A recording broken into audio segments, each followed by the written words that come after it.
Section 1 in the module on ethics in the Charter on International Business Development introduces 5 classical authors, and we introduce these kind of in 2 parts.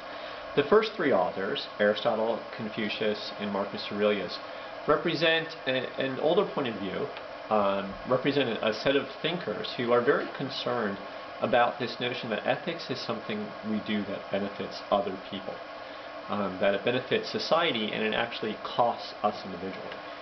They present a very strong case that ethics is something that we practice in order to better ourselves, in order to actually seek our own personal happiness, and that ethics is consistent with personal happiness, at least with an enlightened sense of personal happiness.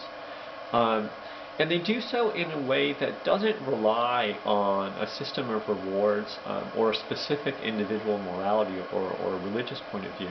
It simply relies on human nature and on things that are very physical that are around us. They present ethics as something that we practice, as a discipline that we have to commit ourselves to, and that we have to spend a lifetime becoming good at. And they also present a case that ethics has specific rewards that we can get by living according to this code, a code of ethical behavior that we learn over time and we learn through our interactions with other people. The second 2 authors, which are post-Renaissance, John Stuart Mills and Kant, are 2 extremely important thinkers in not just kind of ethics or modern philosophy, but also in economics, in epistemology, just in Western culture and thinking overall.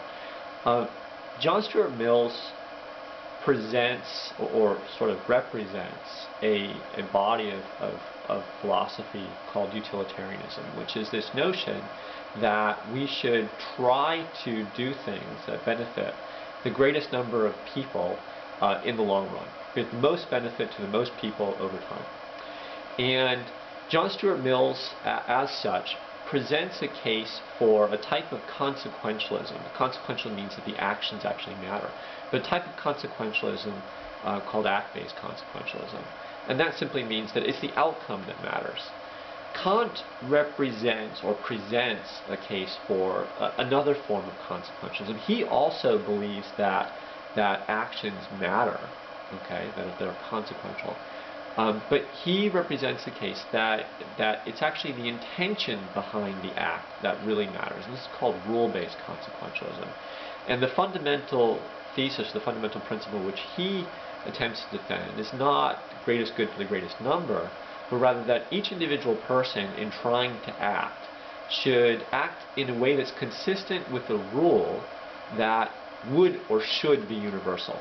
Okay? And that's more or less what he calls the categorical imperative. And you can look up that. There's a lot that's been written on the categorical imperative.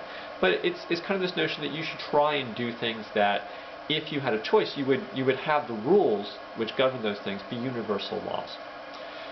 Now, those are just 5 authors. There are a lot of excellent authors that we could kind of go after and start to explore, and I would encourage you to do that.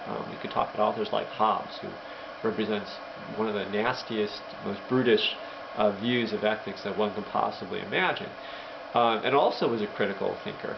But these thinkers really form a basis of thought that you see again and again, and not just their names do you see said again, but the basic ideas that they introduce and they present come up again and again throughout both this course and throughout any writings or texts or thought on ethics that you're likely to encounter.